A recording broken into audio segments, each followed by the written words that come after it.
मेरा नाम हादी है, मेरी उम्र 19 साल है। ना कराची में रहता हूँ। हम 2 बहन भाई हैं। मेरी बहन की शादी हो चुकी थी और वो अपने घर में खुश है।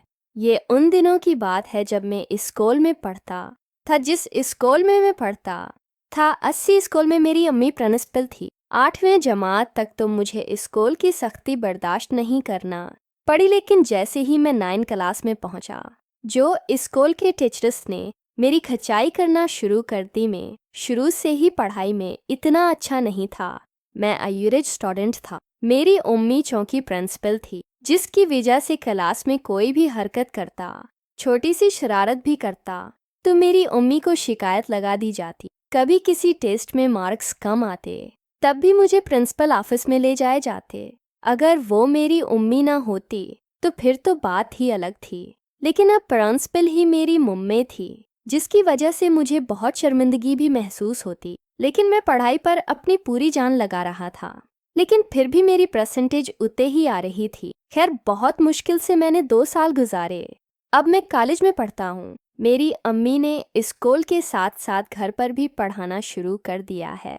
जो लड़कियां पढ़ाई में कमज़ोर हैं, उनके लिए अम्मी ने घर में तू गंद्र खोल रखा है। इसमें आधी बच्चियां तो मेरे स्कूल की हैं और 2-4 हमारे मोहल्ले की हैं। खैर, मैं तो कॉलेज में हूँ, इसलिए मैं तो शुक्र करता हूँ कि अगर मैं स्कूल में पढ़ता होता तो मुझे ट्यूशन भी पढ़ना पड़ता।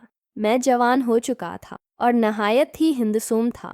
कॉलेज में मेरी दोस्ती कुछ ऐसे लड़कों के साथ हो गई जिन्होंने मुझे उल्टे कामों की तरफ रागिब कर दिया। मैं फिल्में देखने का शौकीन हो गया था और दिन बह दिन मेरे अंदर ये तड़प उठ रही थी कि कब वो दिन आए और मैं अभी बिल्कुल 80 तरह फिल्म की तरह करूं। मेरी अम्मी जिन लड़कियों को एकेडमी पढ़ाती थी, इनमें से एक लड़की का नाम माही था। वो देखने में आई थी, खूबसूरत थी, गुलाबी होंठ, लंबे बाल और रंगत की गोरी चेटी थी। जो मैंने उसे पहली बार देखा तो मैं तो पागल साई हो गया था। इसकी उम्र तो कम थी, लेकिन वो भरपूर जवान हो चुकी थी। उसका अगला और पिछला सामान काफी बड़ा था। जो मुझे पागल कर रहा था वो भी कोई शरीफ लड़की नहीं थी। वो भी मुझे घूर कर देखती रहती, जैसे उनको ये आंखों में मुझे कुछ कहना चाह रही हो। वो मुहायर मोहल्ले के करीब ही रहती थी। 2-4 मरतबा उसे आंख में टिका हुआ। मैंने उसे नंबर का इशारा कर दिया। पहले तो उसने मेरे इशारे को इग्नोर किया। जो मैंने 2-3 मरतबा मुसलसल फ़ोन का इशारा किया तो उसने एक पर्ची पर नंबर लिखकर वॉशरूम के बहाने बाहर आकर मुझे पकड़ा दिया और इसने मुझे बताया कि रात को व्हाट्सएप पर मैसेज करना। शाम 07 am तक सब लड़कियां छोटी करके चली जाती थीं। मामूल के मुताबिक 9 से 10 बज चुके थे और मैं कॉलेज के काम से फ्री हो चुका था। तो मैंने रात को मई को मैसेज किया, लेकिन उसका कोई जवाब नहीं आया। मैं परेशान सा हो गया। मैंने नंबर दोबारा चेक किया, लेकिन नंबर तो समय था।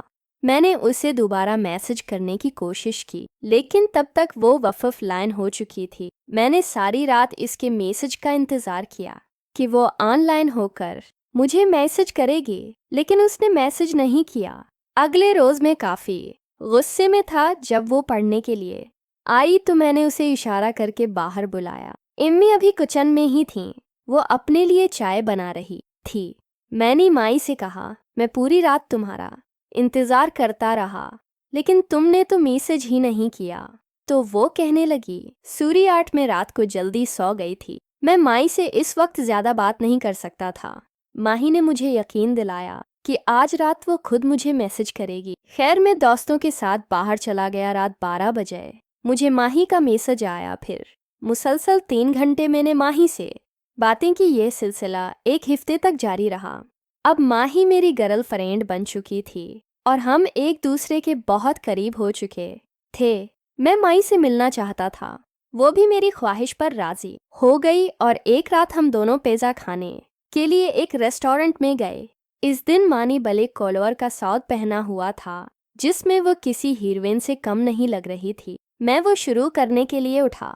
वो शॉम पहुंचा तो मुझे ऐसा लगा कि जैसे मेरा मोबाइल मेरे पास नहीं है। मैंने अपनी पकेटस वगैरह चेक की, लेकिन इसमें वाकई मोबाइल नहीं था।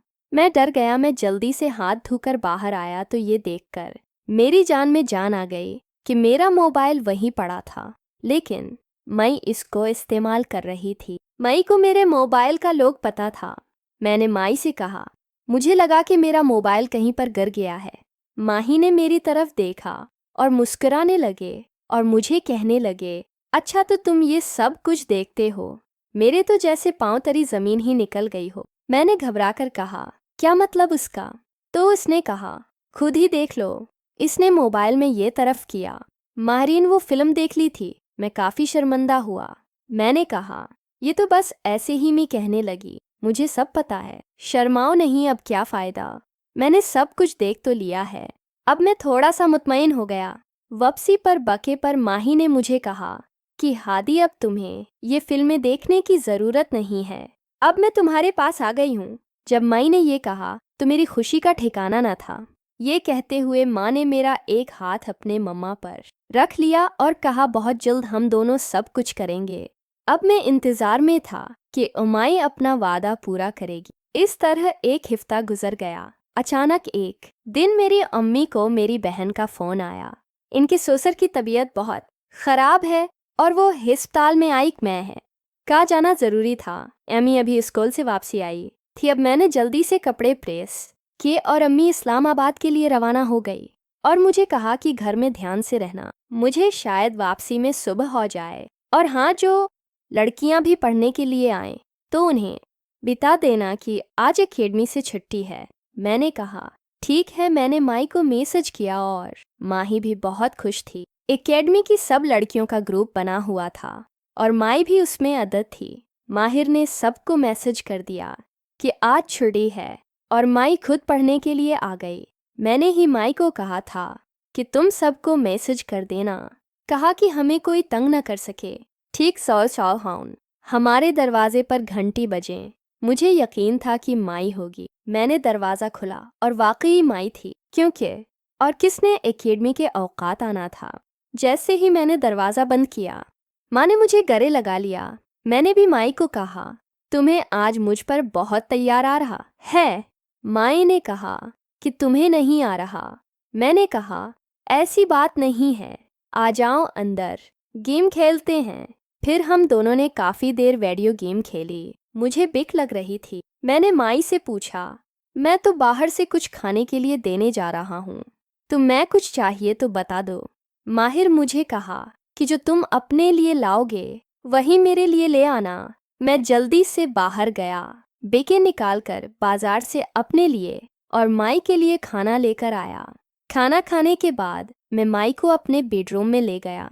मैंने माई को दीवार के साथ लगा लिया और कहा कि आज हम दोनों मिलकर फिल्म की तरह करें गए। माँ ने कहा, जैसे तुम्हें अच्छा लगे। वैसे भी मैंने वादा किया था। लगता है आज टाइम आ गया है कि मैं अपना वादा पूरा करूं। मैंने कहा, बिल्कुल। फिर माही ने कहा, अब ऐसे ही देखते रहोगे कि कुछ करोगे भी? फिर मैंने माई को धकेल दिया और 2 घंटे इस तरह शाम को माई अपने घर चले गए और मैं पुरस्कून हो गया। ना कुछ था, क्योंकि मैंने पहली दफ़ा इन वादियों की सैर की थी। माही भी मेरी दीवानी हो चुकी थी। अब जब भी हमें टाइम मिलता तो हम इन वादी में जाते और दुनिया से बेखबर ज़िंदगी एंजॉय करते। अगर आपको मेरी वीडियोस अच्छी लग रही हैं तो कमेंट करके आएगा इजहार ज़रूर करें। शुक्रिया।